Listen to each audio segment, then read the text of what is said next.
Oui, vous pouvez prendre 2 Pierre. 2 Pierre, et on est rendu au dernier chapitre.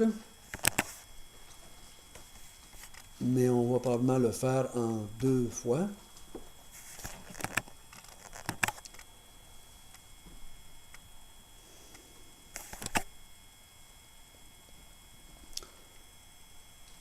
Que saviez-vous de la fin du monde avant d'être chrétien? Qu'est-ce que vous avez entendu en tant que catholique, ou en tant que non-pratiquant, peu importe ce que vous faisiez avant?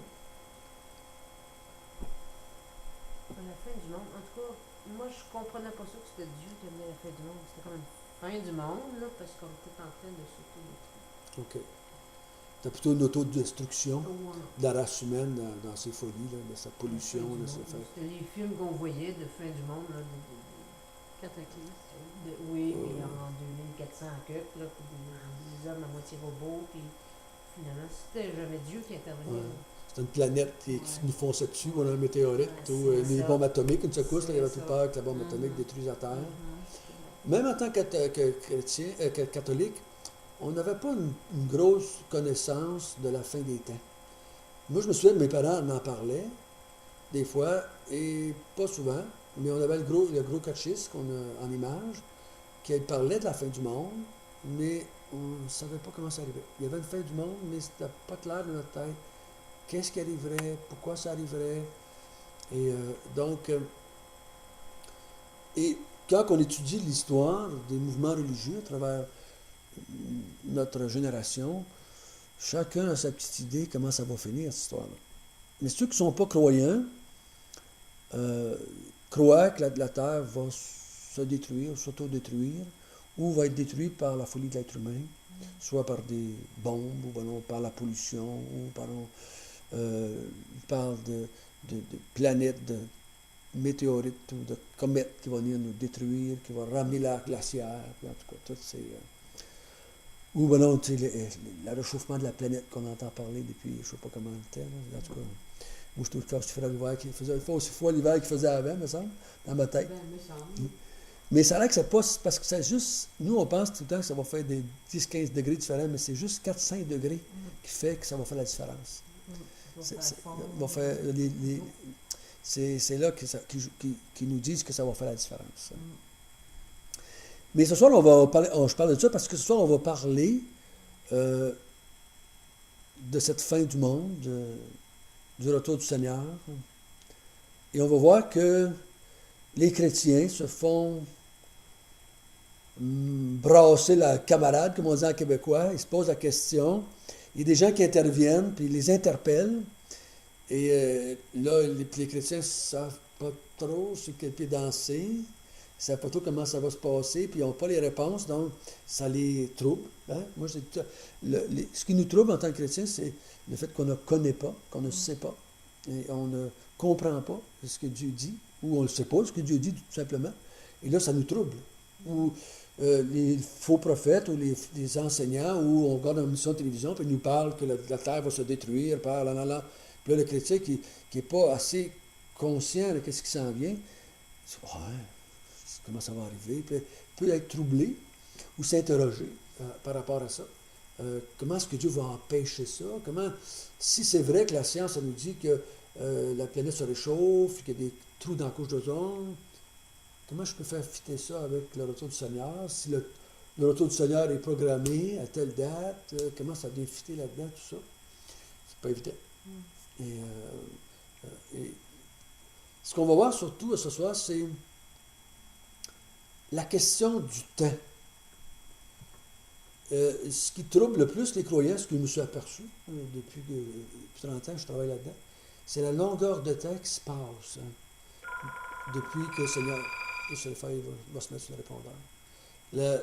C'est la question de temps. Comment de temps ça va prendre? Le Seigneur a dit bientôt, je m'en viens bientôt. Puis là, ça fait 2000 années. Là, les chrétiens viennent un peu comme, ouais, mais comment ça fait ça? Puis comment ça va arriver, cette affaire-là? Fait que, on va voir à ce soir que Pierre répond. aux faux prophètes, mais en même temps, il instruit l'Église. Il donne à l'Église des réponses qui vont, espérant que, je pense, lui espère, comme tout enseignant espère, que ces chrétiens-là vont pouvoir répondre aux faux docteurs qui sont dans l'Église, les faux prophètes qui sont dans l'Église ou qui sont en contact avec eux autres.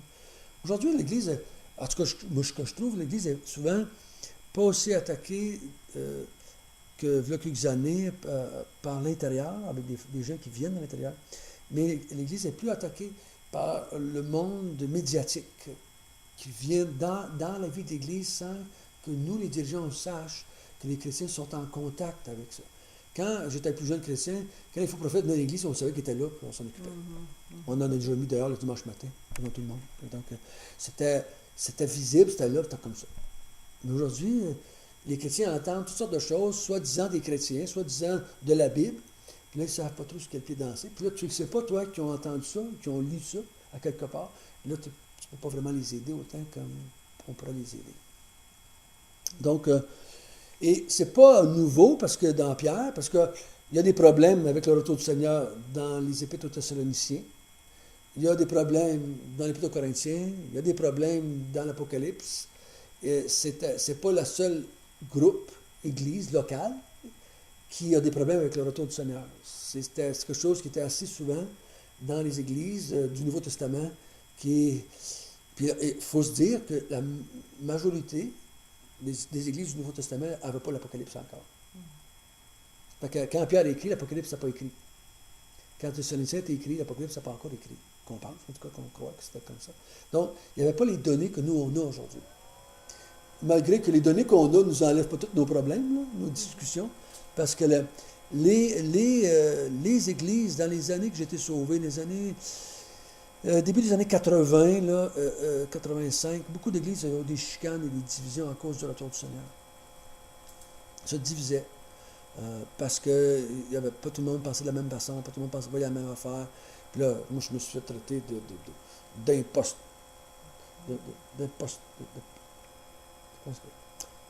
Un imposteur. Parce qu'on croyait de certaines choses que d'autres ne croyaient pas, puis là, ils nous traitaient de toutes sortes de noms, parce que on manquait de compréhension et de connaissance, puis on commençait à se signer sur des affaires qu'on n'avait pas encore étudiées assez pour pouvoir avoir des idées claires. Puis après 30 ans, on n'a pas encore les idées claires. Fait que c'est pas évident tout le temps. Donc, mais ce qu'on va voir, c'est que plus on connaît bien le retour du Seigneur, plus on va être capable d'être patient et de l'attendre. Et le but, c'est pas de découvrir ce qui entoure le retour du Seigneur, comment ça va se faire, puis quand ça va se faire, mais peu importe quand ça va se faire, si j'ai une bonne compréhension de qu'est-ce qui se passe et qu'est-ce qui va se passer et pourquoi ça va se passer comme ça va me donner la capacité d'attendre jusque dans la mort. Si je meurs puis que le Seigneur n'est pas revenu, mais je vais partir dans la mort comme ça, attendant encore le retour du Seigneur. Ben, ça fait 2000 ans que les chrétiens meurent puis le Seigneur n'est pas encore venu. Donc, ils sont morts sans avoir vu le Seigneur revenir. Donc, c'est comme... et c'est la majorité d'entre nous, de l'Église, ben, c'est juste la dernière génération qui va voir le Seigneur. Les autres sont tous morts avant. Fait que peu importe comment ça prend de temps, si c'est encore 500 ans, toute la gang va mourir avant. Ça va être juste la dernière génération qui finalement va voir venir le Seigneur et qui ne mourront pas physiquement. Donc, les faux prophètes, eux autres, argumentent, ou des fois même vont renier le retour du Seigneur. Il ne reviendra pas. Une grande majorité des gens, des mouvements religieux aujourd'hui, je ne dis pas chrétiens, ne croient plus à une fin du monde, comme la Bible la parle. Il parle la fin du monde, c'est la fin de chacun de nous, individuellement. Puis si le monde un jour se détruit, c'est à cause de la nature ou de l'être humain. Mais il ne prêche plus une venue du Seigneur pour détruire le monde. Celui qui l'a créé va le détruire aussi. Pour moi, c'est tellement logique que celui qui fait la chose peut défaire la chose. Et tu peux pas... J'ai dit à mon professeur, il y a 2-3 semaines, un mois peut-être, je pense qu'on se donne de l'importance en pensant qu'on peut détruire ce qu'on n'a pas créé. C'est pas nous qui l'avons créé, c'est pas nous qui va le détruire non plus. Donc j'ai dit, C'est pas nos petites bûches de bois qu'on met dans le poêle qui vont défaire la planète quand des millions d'acres de bois brûlent naturellement tous les ans partout sur la planète. Puis, puis c'est depuis que la Terre est terre que ça fait ça. Là. C'est pas depuis demain matin. Là. Donc, je pense pas qu'on va détruire. Ça veut pas dire qu'on s'essaye pour faire ce qu'on veut, pour faire pas attention à rien. Mais il ne faut pas se donner trop d'importance en pensant que nous, on est capable de détruire ce que Dieu a créé à l'espace de 2-3 générations. On peut peut-être ne pas détruire, mais malmener les conditions dans lesquelles on va continuer à vivre. Oui, mais moi, personnellement, je crois quasiment que la Terre, j'appliquerais, j'extrapole, là, OK? J'appliquerais le même principe que Dieu parle quand il parle du corps humain, en disant que le corps humain a une capacité de purifier, d'auto-purification. Si on le laisse faire, on est capable de vivre sainement, là, pas dans la folie de travailler 400 heures par semaine. Puis, mais si on a une vie normale, là, le corps a une certaine capacité d'auto-purification, je ne sais pas appeler ça comme ça. Mais jusqu'à un certain temps, parce qu'on finit par mourir aussi. Mais ça, c'est à cause du péché. Si tu n'avais pas du péché, c'est ça que je parlais avec une femme à l'école la semaine passée. J'ai dit, ça ne me pas comprendre, j'ai dit que l'être humain n'était pas supposé mourir. Elle dit, comment ça, on n'est pas supposé mourir? Ça aurait été fou. Ils ne mourra pas parce que c'est le péché qui fait ça. Si l'homme n'aurait pas péché dans le paradis, on serait vivant pour toujours. On ne mourra pas. Ah ben ça, c'est la première fois que j'entends ça. J'ai dit, si tu n'as pas lu la Bible, tu ne peux pas le savoir non plus. Mais je crois que la Terre, elle avait cette capacité d'exister pour l'éternité. Dieu l'avait créée d'une telle façon qu'elle pouvait subsister pour l'éternité, comme l'être humain aussi. Là, maintenant, il l'a maudit, donc il y a une certaine difficulté qui se passe. Et je crois qu'elle a une capacité plus forte qu'on pense d'auto-purification. En tout cas, ce que je pense, mais ça, c'est juste François, c'est pas marqué dans la Bible comme tel. Mais une chose est certaine, si on étudie le retour du Seigneur, c'est pas l'être humain qui va une faire ça. La terre est bien là quand Dieu revient. Elle fonctionne encore. Puis il y a encore des millions de personnes sur la terre, puis ça fonctionne. Donc, je ne me casse pas les pompons à savoir qu'est-ce qui peut se passer, qu'est-ce que l'homme peut faire. Oui, on fait le mieux qu'on peut, on s'occupe de ce qu'on vit alentour le mieux qu'on peut, mais quand je regarde la folie dans laquelle on s'en va, je me dis, ça ne me tracasse pas plus outre mesure que ça, parce que je sais qu'il y a quelqu'un au-dessus de ça qui contrôle la situation. Donc, la connaissance exacte du retour du Seigneur va nous donner de la patience, va nous rendre patients jusqu'au retour, jusqu'à ce qu'il vienne. Donc, on va regarder qu'est-ce qu'on doit savoir. On n'a pas besoin de tout savoir, hein, mais on a besoin de savoir certaines données, je dirais, principales, qui vont nous donner, parce que Pierre en a donné assez pour que les chrétiens continuent, même s'il n'y avait pas encore l'Apocalypse.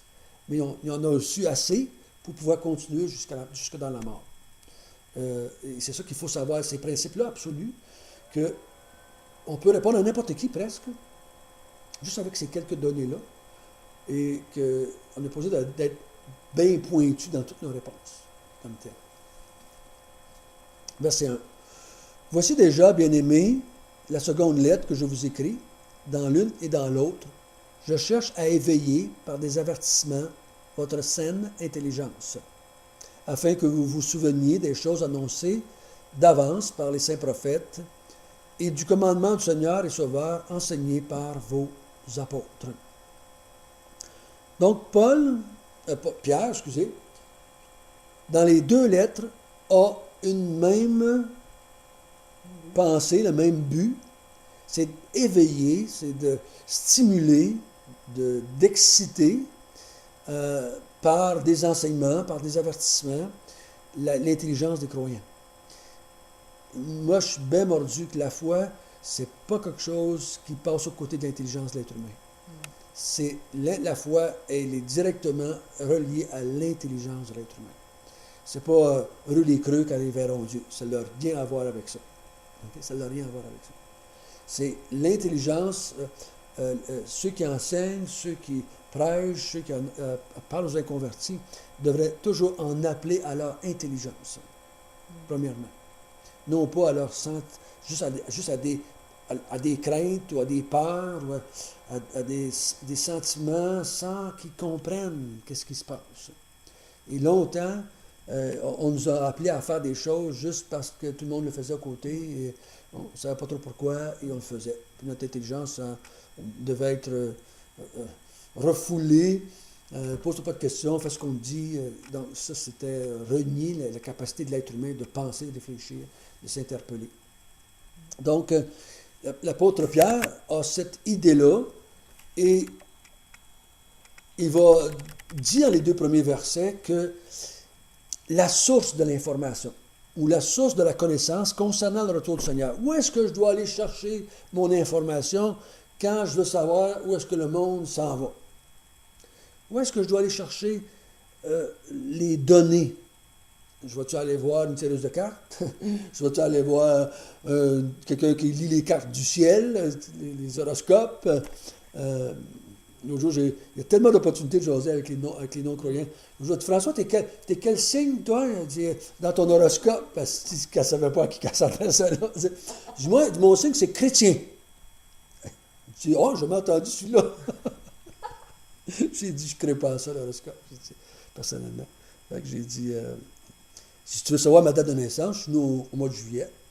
Tu peux en déduire ce que tu voudras, mais personnellement, l'horoscope n'a aucune influence sur ma vie.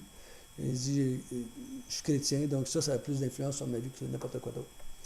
Mais ça a ouvert des portes pour jaser. Donc, d'où est-ce que je vais chercher mon information?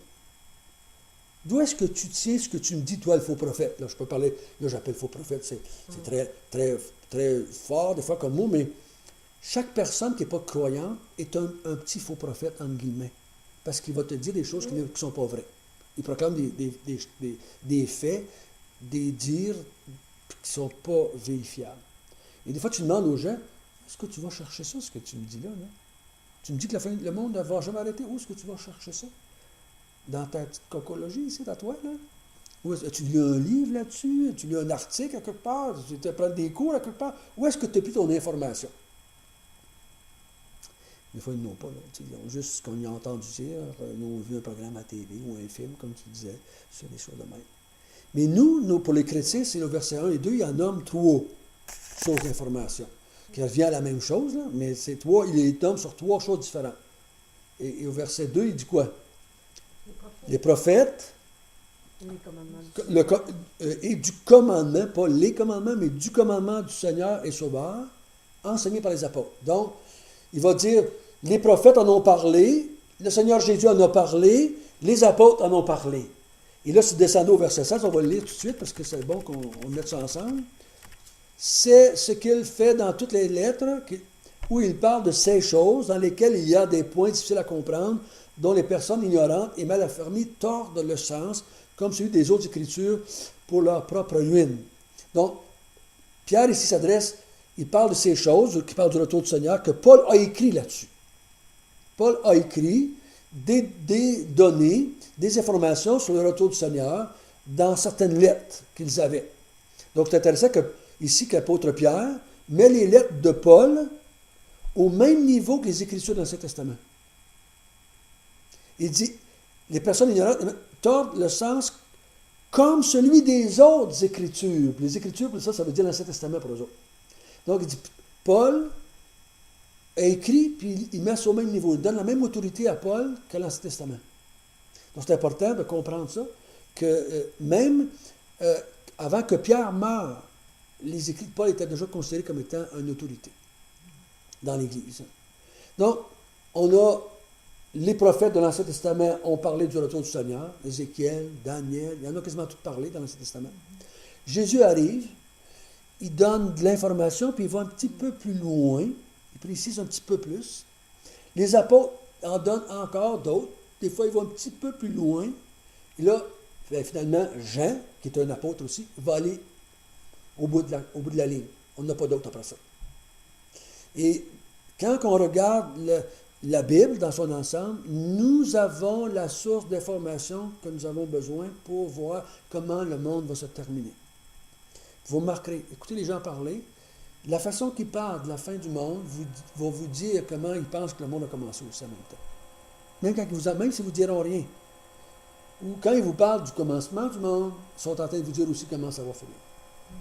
Si le monde est le fruit du hasard, ou du hasard de l'évolution qui fait qu'on est là, le hasard va faire disparaître le monde aussi. Ça se tient toujours ensemble, cette affaire-là. Si Dieu a créé le monde, ils vont voir dire que Dieu va mettre une fin au monde, parce qu'il y a un sens, un bon sens, une logique là-dedans, que ce soit comme ça. Donc, quand les gens vous parlent, si vous écoutez bien, vous allez voir comment ils pensent que le monde a commencé et comment il va se terminer. Dépendamment. S'ils disent que c'est la nature qui va virer à l'envers, bon, ben, la nature était probablement à l'envers au début, puis elle a eu un bing bang, puis elle a commencé à. C'est toujours la même chose. Ça se rejoint les deux. Ça va ensemble. Donc, pour nous, on a le commencement du monde dans la Genèse, puis on a la fin du monde dans l'Apocalypse, et c'est le même personnage qui joue le rôle premier, Dieu, les deux personnages. L'homme est juste un spectateur. Spectateur de la création du monde, dans le sens que lui va se faire créer aussi là. Il n'a rien fait pour créer ce monde-là. Il n'a rien fait pour faire ça. Il a été lui-même créé. À la fin des temps, il ne fera jamais rien pour empêcher le monde d'arrêter. Il ne pourra pas, dans sa volonté, dire non, tu ne détruiras pas le monde. Dieu va le détruire quand même. Puis l'homme va juste être un spectateur de ça. Et donc, l'homme n'a pas pu commencer le monde, puis il ne pourra pas le mettre une fin à ce monde-là dans lequel nous vivons. Et là, tout ça est donné dans la Bible. Donc, si on veut parler de la fin du monde, nous devons aller à la place où est-ce que, de voir qu'est-ce que le gars qui a créé le monde a dit, lui, sur le sujet. Il a-tu dit que ça serait sans limite, ça n'aura jamais de fin? Qu'est-ce qu'il a dit sur ce sujet? Et la plupart des gens qui parlent de la fin du monde, ils ne font pas aucune référence au livre de la Bible, jamais. Ils ne font pas de référence à ce que Jésus a dit, ils ne font pas de référence à une fois, il y avait quelqu'un qui me disait « Oh, le déluge, ça, c'est pas vrai, c'est juste un mythe. » Les catholiques enseignent ça maintenant. Hein? C'est un mythe, le déluge. C'est pas arrivé vraiment. C'est pas un fait historique. Mais Jésus en parle. Moi, je dis aux gens, est-ce que tu traites Jésus de menteur? Oui, c'est ça. Parce que Jésus a dit. Puis si tu dis que Dieu n'a pas créé le monde, Jésus a dit que Dieu avait créé le monde aussi. Donc, est-ce que Jésus parlait à travers son chapeau? Est-ce qu'il ne savait pas ce qu'il était en train de dire? Est-ce que lui-même était ignorant des faits? Je ne pense pas. Je ne crois pas. Donc Jésus parle du déluge. Les apôtres ont parlé du déluge. Ils vont en parler un petit peu à soir en s'en allant. Donc, pour nous autres, quand les gens vous parlent de la fin du monde, dans n'importe quel angle, on doit aller retourner vers la Bible et dire, est-ce que la Bible appuie ça? Est-ce que la Bible dit cela? Même la Bible, est-ce que la Bible contredit? Des fois, la Bible, elle ne dit rien, fait, tu ne peux pas aller plus loin, mais des fois, elle va carrément contredire. Hein? Si on dit que l'être humain va faire sauter la Terre, puis la Terre va se détruire par les bombes atomiques, la race humaine va disparaître, non, la Bible a contredit ça. Clairement, la Bible a dit non, c'est pas comme ça va finir. L'être humain ne va pas s'autodétruire, c'est Dieu qui va mettre une fin à ce monde dans lequel nous vivons. Donc, c'est important pour nous qu'on peut s'intéresser, en tout cas, moi j'ai un intérêt personnel, à savoir comment ça se passe, cette affaire-là. Puis il dit au verset 3, sachez avant tout que dans les derniers jours c'est quoi? C'est quand? Maintenant. C'est maintenant. Les derniers jours, ça a commencé avec la venue du Seigneur Jésus. Les derniers jours dans le Nouveau Testament parlent de l'histoire de l'Église. Peu importe combien de temps ça va durer, c'est les derniers jours. Ça veut dire que c'est la dernière étape dans l'histoire de l'humanité. Après cette étape-là, c'est fini. C'est pour ça qu'ils appellent ça les derniers temps, les derniers jours. Tout de suite, quand Jésus est arrivé, il a commencé à parler des derniers temps. Dans l'Ancien Testament, il parlait des derniers temps, mais ce n'était pas encore arrivé. Quand Jésus arrive, il commence à dire comme si c'était quelque chose qui commençait. Puis l'apôtre Pierre, dans les Actes des Apôtres, en parle, puis tous les autres apôtres en parlent comme étant « Nous sommes maintenant dans les derniers jours ».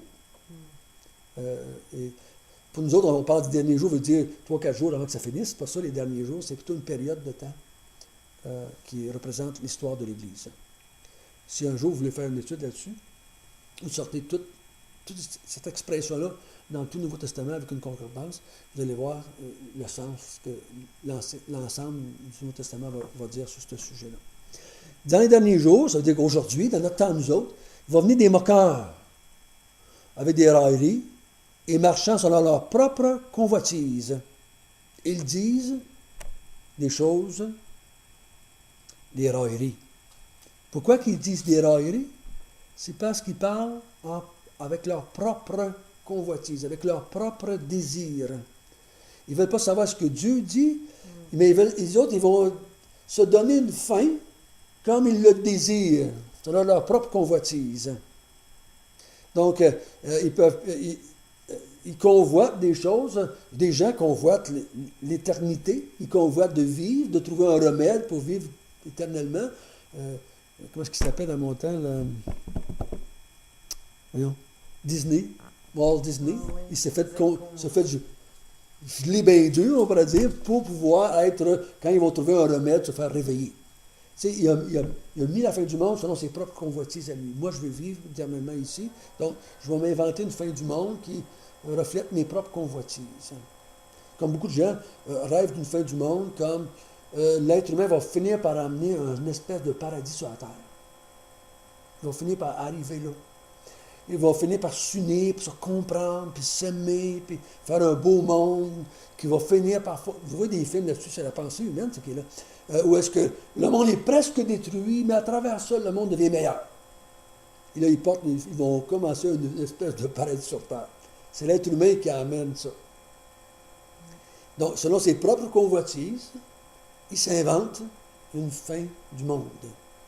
Comme ici, il dit les moqueurs. C'est des gens. Le moqueur, c'est pas que des gens qui vont rire dans le dos des gens, c'est des moqueurs. Dans la Bible, le moqueur, c'est celui qui va contre la vérité. Dieu dit quelque chose, le moqueur va dire quelque chose de contraire. OK? Donc, si j'écoute l'être humain, il ne va pas me dire comment ça va finir. Au contraire, il va probablement changer ce que Dieu a dit. Donc, si moi je veux savoir, je dois aller à la source, qui est aujourd'hui pour nous autres, les Écritures. Et puis d'apôtres, s'il y en avait, on pourrait aller les voir.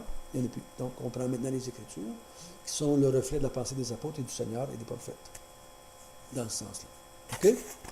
Ça, c'est la première chose. Si je veux avoir une bonne connaissance du retour du Seigneur, pour pouvoir être patient, ben, je dois référer à la source, qui est les Écritures aujourd'hui. La deuxième, on va voir que quand on est attaqué, quand on est interrogé sur le retour du Seigneur, on doit se dire que le retour du Seigneur, ce n'est pas quelque chose de nouveau. Ça, c'est une réponse qu'on donne aux gens. Vous pensez que le monde ne sera pas détruit? Vous vous trompez, il a déjà été détruit. Donc, on a des preuves de ça, dans un certain sens. Ils disent, au verset 4, où est la promesse de son avènement? Il a promis qu'il reviendrait, il a promis qu'il ferait un nouveau ciel, une nouvelle terre. Où est-ce que c'est, ça, là? Car depuis que les pères sont morts, tout demeure comme dès le commencement de la création. Il n'y a rien qui change. Tout est pareil. Ça n'a jamais rien changé. Ils veulent ignorer, en effet, que des cieux existèrent autrefois par la parole de Dieu, ainsi qu'une terre tirée de l'eau et formée au moyen de l'eau, et que par ces choses, le monde alors périt, submergé par l'eau. Mais par la même parole, les cieux et la terre, d'à présent, sont gardés et réservés pour le feu, pour le jugement de la ruine des hommes impies. Donc, l'auteur, il dit ici, quand les moqueurs, les railleurs vous disent, bah, ça fait, dans ce temps-là, ça faisait 30 ans, 40 ans, nous, c'est 2000 ans. Bah, il l'a dit, ses promesses, mais ça n'arrive jamais, ça n'a jamais arrivé. Il est parti, puis il n'est pas revenu. Parce qu'il faut se dire dans notre tête, je crois que la première génération de chrétiens espérait vraiment que ça serait là. Ça se ferait là.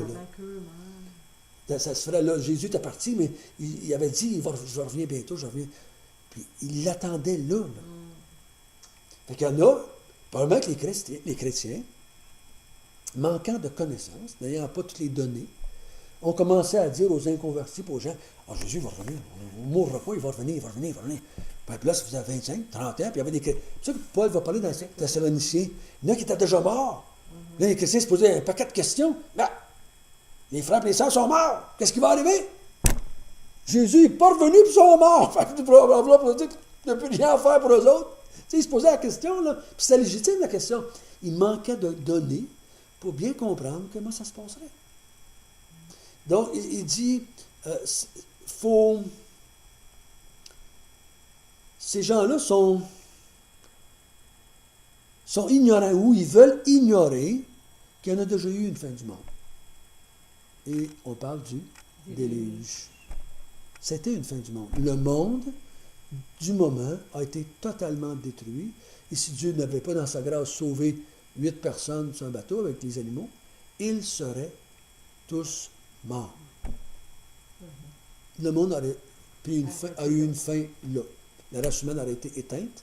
Les animaux auraient été tous détruits. Parce qu'il n'y a pas d'animaux qui peuvent survivre longtemps de même sans lumière, sans...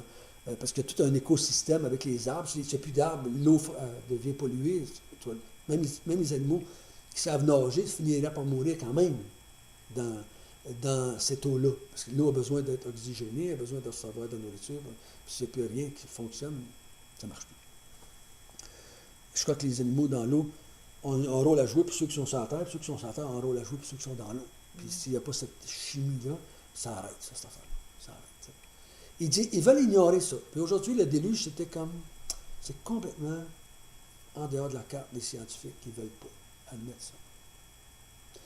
C'est même, je recevais un article, hein, je ne sais pas si je vous l'ai dit dimanche, je ne me souviens pas, un article sur un courriel. Ils ont retrouvé, non, c'était avec mon garçon que je parlais de ça, ils ont retrouvé dernièrement des artefacts, qu'on dit, des artefacts, là, des vestiges de la traversée de la mer Rouge, avec l'armée de Pharaon qui a traversé la mer Rouge.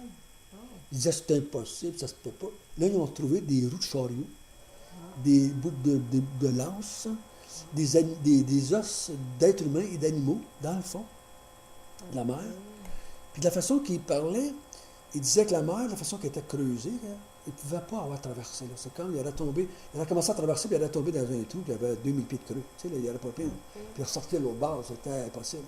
Puis ils ont trouvé, dernièrement, que Xavier, avec les bandes sonores, aujourd'hui, ils peuvent voir la fin, le plancher de la mer. Ils ont trouvé que où est-ce qu'ils ont traversé, de la façon que c'est écrit dans la Bible, à cette place-là, il y a une surlevée du terrain qui monte quasiment à peu près à 200 pieds du bord. C'est comme si il y avait une autoroute dans le milieu de la mer, juste à cette place-là. Puis c'est là qu'ils ont trouvé les vestiges.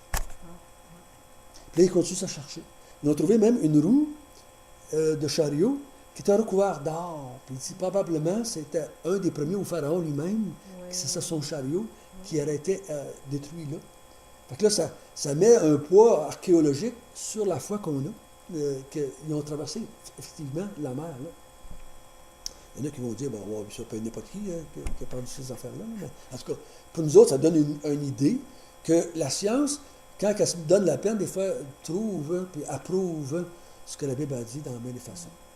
Mais ils veulent ignorer ce que Dieu a fait. Ils veulent ignorer, mettons, les 10 plaies d'Égypte. Pour dire que Dieu, s'il a fait ça en Égypte, il peut le faire partout. Ils veulent ignorer que Dieu a détruit la terre entière par sa seule parole. Pleut, et il n'y a plus. Et l'eau a sorti de la terre, puis tombé dans l'air, puis la terre a été inondée d'eau. Partout, tout le monde est mort. Peu importe comment est-ce qu'il y en avait. Il y en a qui disent qu'il y en avait juste là, il y en avait 2 millions, d'autres disent qu'il n'y en avait pas tant. Ça n'a pas d'importance. Ils sont tous morts, ceux qui étaient là, excepté 8. Donc, ça ne devrait pas être surprenant de penser que Dieu peut emmener une autre fin du monde. Il en a déjà emmené une. Voyez-vous, c'est ça l'argument. Ils veulent ignorer là, qu'il y en a déjà eu une fin du monde. Il y en a déjà eu une, non. Posez-vous pas de questions, s'il peut y en avoir une autre. Oui, il peut y en avoir une autre. Mais ici, l'auteur dit quoi? Ça ne serait pas par l'eau, cette fois-là, ça va être par le feu. Par le feu. Remarquez bien qu'il dit bien les cieux et la terre. C'est pas juste la terre. Les cieux, ça comprend tout le système dans lequel Dieu a vécu. Tout le système va être détruit. Autant les étoiles que la lune. C'était la terre. C'était juste la terre. Là, il dit les cieux et la terre. Puis dans l'Apocalypse, il parle des cieux et la terre. Les cieux disparaissent, la terre disparaît. Tout s'en va dans le chapitre 20, là, les cieux et la terre ont disparu. C'est comme si on retourne dans le néant, dans le vide. Et Dieu en fait des nouveaux. Puis là, nous autres, on vit là-dessus avec lui. Mais il dit, pourquoi ça vous surprend? C'est vrai que si on ne croit pas que Dieu a créé le monde à partir de rien, on se demande comment il pourrait en faire un nouveau à partir de rien. S'il l'a fait une fois, comme ça, tu sais, en faisant ça. Il a bien pris 7 jours parce qu'il voulait prendre 7 jours, là, mais il aurait pu faire ça en 7 secondes. Là, ça aurait été la même chose pour lui. Hein. Fait que je crois que pour nous autres, je vous dis, si on croit que Dieu a créé le monde à partir de rien, la fin du monde, c'est du gâteau. C'est du gâteau, parce que c'est pas surprenant, c'est pas difficile à faire, c'est pas illogique, c'est la même affaire qu'au début. Cette fois-là, ça va être par le feu. Donc, c'est une... Parce que le feu est un signe, dans la Bible, en grandeur, c'est un signe de jugement. Donc, quand il va détruire la terre par le feu, c'est un signe de jugement. Dieu, c'est en colère qu'il va faire ce qu'il va faire. L'Apocalypse nous en parle beaucoup de la colère de Dieu. Donc, Dieu on a vu un petit peu dimanche, il va baptiser du Saint-Esprit et de feu. Donc, le mot feu, c'est le signe de jugement qui va brûler la paille, et tout ça. C'est le même principe, la même aire d'aller. Le feu est toujours le signe du jugement de Dieu sur le monde. Des fois, à tout bout de choses, vous allez voir que Dieu, en théologie, on appelle ça des jugements partiels. Dieu amène des jugements sur la terre, mais, mettons, à Saint-Jovite, d'un coup à cette île, il fait des petits jugements. Souvent, c'est par le feu. Le feu est souvent un symbole de Dieu, amène un jugement sur quelqu'un, à quelque part. Donc, il dit, c'est pas quelque chose de nouveau, là, que je vous parle, là. Puis pourquoi il se moque de ça quand ça a déjà arrivé? Donc, pour nous autres, c'est un bon argument, parce qu'on dit aux gens, « Hey, il y en a déjà eu une, fin du monde. Pourquoi tu penses qu'il ne peut pas en avoir un autre? » S'il n'y en avait jamais eu, on pourrait comprendre, on pourrait se poser la question, dire, « Ouais, on n'a jamais vu ça, on n'a jamais entendu parler de ça. » Mais il y en a déjà eu un. Et je vous l'ai déjà dit dans des enseignements, tous ces jugements-là qu'on appelle des jugements partiels, c'est pour convaincre le monde qu'il va avoir un jugement final et total. C'est pour ça que Dieu fait ça. Parce que si Dieu n'avait jamais puni personne, c'est comme une maman qui dit, ou un papa qui dit, si tu fais ça, m'a tapé. Si tu fais ça, m'a tapé. Mais qui tape jamais, finalement, l'enfant fait, tu fais ça, il va dire, elle dit n'importe quoi, mais elle ne fait jamais rien. Si tu fais de la menace, dans le fond, tu menaces, mais tu ne fais jamais rien. Il y a la personne, l'enfant, l'adulte, tu ne fais jamais rien. Pourquoi qu'on ne fait pas toujours nos stops? Si on se ferait arrêter à chaque fois qu'on ne fait pas nos stops, on verrait pas mal plus souvent. Mais c'est parce que 9 fois, ou bon non, 99 fois sur 100, il n'y a pas de police qui nous arrête. Fait qu'on essaie toujours de passer. Parce qu'il n'y a pas de jugement qui est appliqué tout de suite. Mais de temps en temps, il y a une police qui nous arrête. Là, ça va vous remarquer que pendant 3-4 mois, après ça, on est plus prudent. On est moins énervé avec notre auto. Là, mais ça revient. Mais Dieu a fait la même chose. Tout de suite avec Adam et Ève, Caïn est mort, ça commence. Et là, les gens commencent à mourir, des catastrophes qui arrivent, des châtiments, des jugements de Dieu partiels, des fois presque total avec les déluges. Sodome et Gomorrhe, c'est tous des jugements qui sont arrivés en s'en allant. On le voit avec Corée, là, à Abidjan. Dieu fait ouvrir la terre, tout le monde tombe dedans. Donc, c'est des jugements que Dieu dit, je n'accepte pas ça. Si vous faites ça, je vais vous détruire. C'est juste moi, je dirais que les jugements qui ont emmené avant le jugement final, c'est un grand geste d'amour de la part de Dieu. Un grand geste d'amour. Les gens ne voient pas ça comme ça, mais c'est un geste d'amour que de châtier celui qui mérite d'être châtié. Pour lui montrer, je veux t'éviter la grande catastrophe. Si je ne te punis pas ici maintenant, tu ne me croirais pas quand je te dis qu'il y en a un plus gros, puis là tu vas être détruit pour tout le temps. Et vous, puis nos enfants, pourquoi qu'on fait ça? Pourquoi qu'on les punit dans les petites affaires? C'est parce qu'on veut les éviter des gros troubles au bout de là-bas. S'il n'y a jamais de conséquences là, ils ne croiront pas qu'ils vont en avoir plus loin, puis ils vont faire toutes sortes de conneries. Toutes de conneries. Mais si on leur donne des petites punitions, moi souvent j'ai éduqué mes enfants, oui, là je vous mets dans votre chambre, mais si vous continuez dans cette attitude-là, la police va vous mettre en prison. C'est la même chose qui va se passer. Si vous pouvez désobéir aux règles de la maison et pas être puni, là vous allez penser que vous pouvez désobéir aux règles de la société et pas être puni non plus. C'est le même principe que Dieu fait dans nos vies, puis dans la société, dans le monde dans lequel nous vivons. Donc, c'est l'argument ici de Pierre. De Pierre, il dit, si vous voulez l'ignorer, c'est vos affaires, mais il y en a déjà eu une fois. Donc, venez pas dire que Dieu ne fait jamais, il l'a fait déjà. OK? Et on va en faire un dernier point, pour le rester la semaine prochaine. La connaissance nécessaire face à la date. Parce que la question, c'est toujours quand est-ce, ça fait longtemps. Qu'est-ce qu'il faut savoir pour pouvoir répondre aux faux docteurs et aux faux prophètes à partir du verset 8. Mais il y a une chose, bien-aimés, que vous ne devez pas ignorer. Les ignorants ont la difficulté, c'est avec Pierre. C'est que devant le Seigneur, un jour est comme 1000 ans, et 1000 ans sont comme un jour. Le Seigneur ne tarde pas dans l'accomplissement de la promesse, comme quelques-uns le croient, mais il use de patience envers vous, ne voulant pas qu'aucun ne périsse, mais voulant que tous arrivent à la repentance.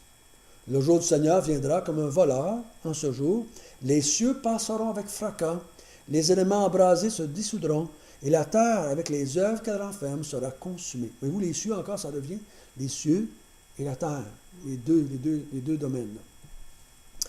Il dit, première chose qu'il faut se rappeler, c'est que pour Dieu, le temps, c'est pas un problème. Nous, on a un problème de temps. Rendu à un certain moment donné, on commence à ratatiner. Puis on sait que le temps s'en vient, qu'on va partir un jour là. Puis plus on ratatine, plus on se regarde dans le miroir, puis on dit, mais la fin s'en vient. Tu sais, on le sait. Puis là, on est pogné avec l'espace-temps, nous. Mais pas pour Dieu. Il dit, pour Dieu, les 1000 ans qui sont passés, c'est comme une journée. Ça n'existe pas. Dieu est en dehors du temps. Quand Dieu a créé, le temps a commencé. Avant que Dieu crée quoi que ce soit, le temps n'existait pas. Le temps n'existait pas. Dieu, en créant de la matière, a commencé à créer l'espace-temps et l'espace, point. L'espace, parce que aussitôt que tu crées quelque chose, tu peux mesurer. Mais s'il n'y a rien, tu ne peux pas mesurer. Là. S'il n'y a rien, tu ne peux pas. Mais si tu crées un grain de sable dans l'univers, tu commences à mesurer. Et là, maintenant, tu as un point de référence. À partir du moment où j'ai créé ça, là, je peux additionner puis soustraire. Mais si tu n'as pas jamais créé, il n'y a pas d'espace-temps, tu n'as pas de point de référence. Donc, tu peux dire aux gens, Dieu, le temps n'existe pas pour lui. Donc, il ne faut pas penser qu'il retarde. Il ne retarde pas, il n'y a pas de temps qui existe pour lui. Et même s'il se passe beaucoup de temps, selon notre mesure à nous autres, mais il dit, remerciez-le, c'est pour votre bien qu'il le fait. Moi, je me souviens d'avoir déjà dit au Seigneur, dans une prière, je suis bien content que tu ne l'aies pas fait avant que je meure. Tu n'es pas revenu avant que je meure. Si tu serais revenu, puis moi, je n'aurais pas connu ça, bien, je serais donné aussi. Mais tu as été patient, puis moi, j'ai fini par arriver au temps où moi, j'ai pu être sauvé, là. Si tu serais revenu en 1952, bien, tu n'aurais pas connu le Seigneur, je l'ai connu en 1976. Donc, Dieu, il dit, c'est à cause que Dieu est patient.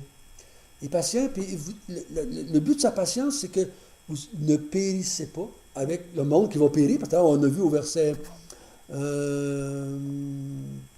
périr à quelque part, non? Oui, Oui, mais ça, je l'avais vu ailleurs, pour le restant. Qu'on connaît périsse. Le feu, le 7. Hein? En réserve pour le feu, un jour du jour. Jugement des ruines. Non, il n'y a pas le mot périr. Je pensais qu'il y avait deux fois. Mais moi, je l'ai. OK, 2 fois? Ou tous ceux qui n'ont aucun respect pour Dieu périront. Donc, En 7 à la fin. ouais, c'est le même mot qui revient là à quelques reprises, c'est le mot périr. Comme la terre va périr, les hommes vont périr aussi. Donc, Dieu dit qu'il va... il ne veut pas que vous périssiez, un peu comme dans Jean 3,16, afin que personne ne périsse, mais qu'il ait la vie éternelle. Le mot périr, c'est le mot détruire. Ici, ce n'est pas juste périr physiquement, mais c'est aussi périr spirituellement. Donc, il dit, Dieu, bénissez-le s'il ne revient pas. Si ça prend du temps, bénissez-le. Bénissez-le parce qu'il est patient et il veut que vous vous repensiez et que vous convertissiez et que vous soyez sauvés. Donc, c'est pour ça qu'on dit l'an de grâce 2008, Dieu était patient pendant toutes ces années-là. L'Église, c'est le temps de la grâce. Quand ces derniers temps-là vont être finis, la grâce va être terminée aussi. Quand l'Église, c'est fini, le temps de la grâce est terminé et c'est le temps du jugement. C'est l'autre période qui va commencer, le temps du jugement. Plus de grâce à ce moment-là. Plus de moyen de revenir en arrière. Si tu ne l'as pas fait avant, tu ne le feras pas non plus. Parce que tu peux le faire seulement si tu as l'aide de Dieu, puis Dieu, c'est fini. C'est comme si tu dirais, rentre pendant que la porte est ouverte. Parce que même que je vais fermer la porte, tu n'auras pas, toi, le pouvoir de l'ouvrir. On a déjà remarqué dans l'âge de Noé, c'est Dieu qui a fermé la porte. Dieu ferme la porte, c'est fini. Puis personne ne rentre ici. Parce que c'est pas Dieu qui a fermé la porte, là. Peut-être que Noé a resté de l'ouvrir, d'en faire pas quelques-uns qui gueulaient en dehors du bateau. Dieu a fermé la porte. C'est terminé. Quand il va terminer, quand le temps de l'Église va être terminé, ça va être terminé pour tout le monde. Dans l'Apocalypse, ça parle pas à un moment donné qu'il y a des gens qui acceptent, qui croient,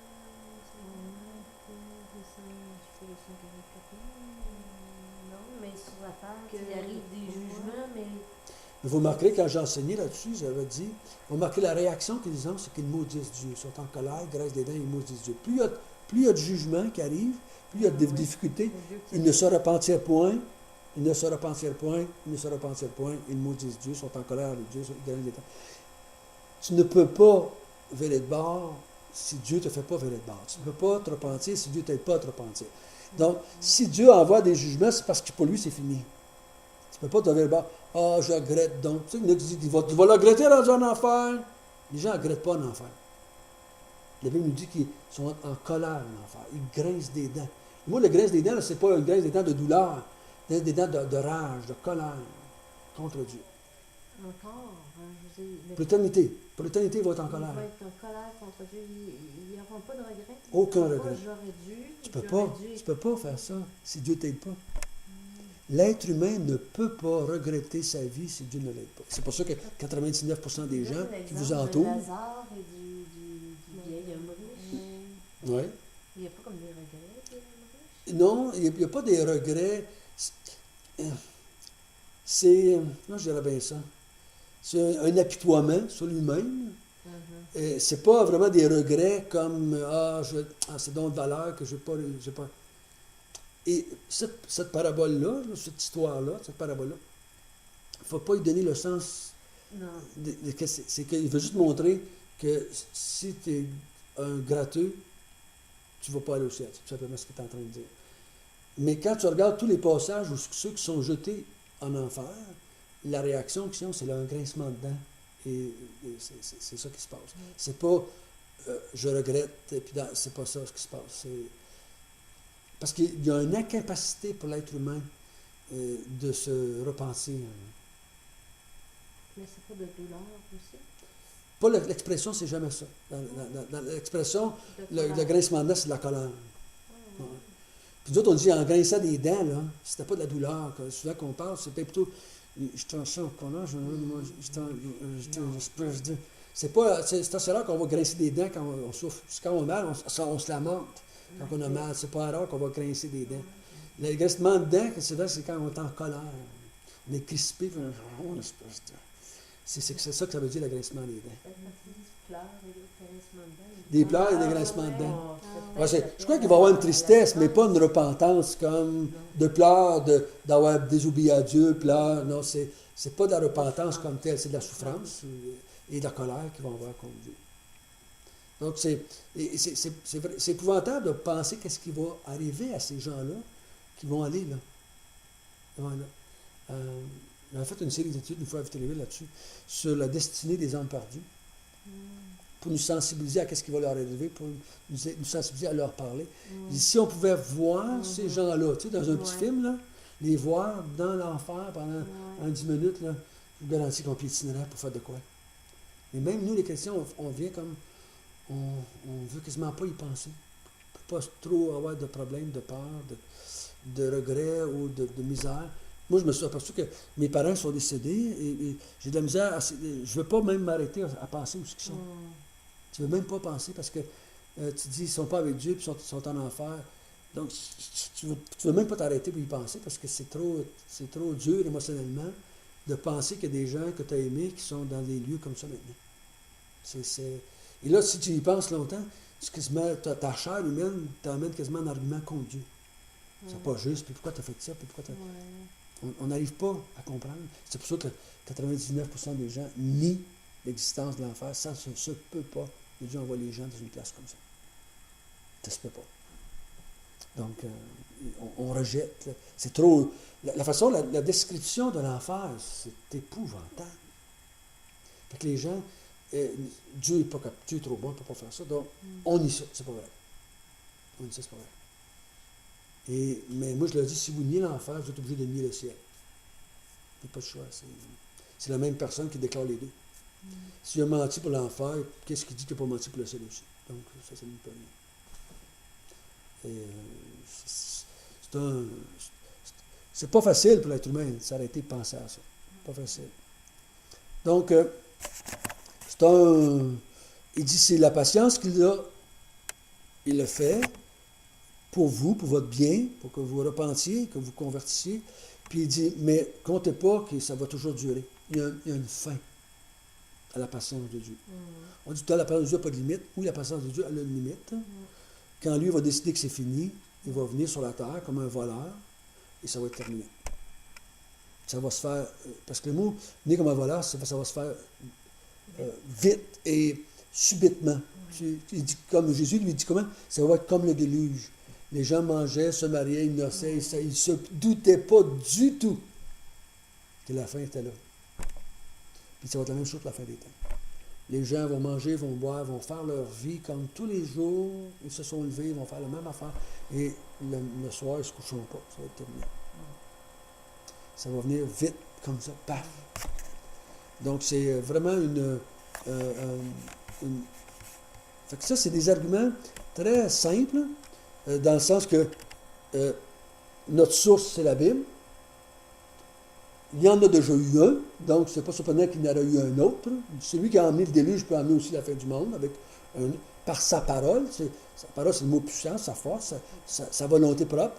Par sa parole, il a amené le déluge. Par sa parole, il va amener le feu, puis il va détruire le monde. Et il est patient, mais c'est parce que pour lui, le temps n'existe pas. Et soyez contents de ça, parce qu'il peut attendre. Il voudrait bien que vous repentissiez pendant ce temps-là qui reste. Mais il y a une limite à ce temps-là. Une limite à ce temps-là. Okay, donc, on va arrêter là pour le moment et on finira la semaine prochaine cette étude-là sur le retour du Seigneur.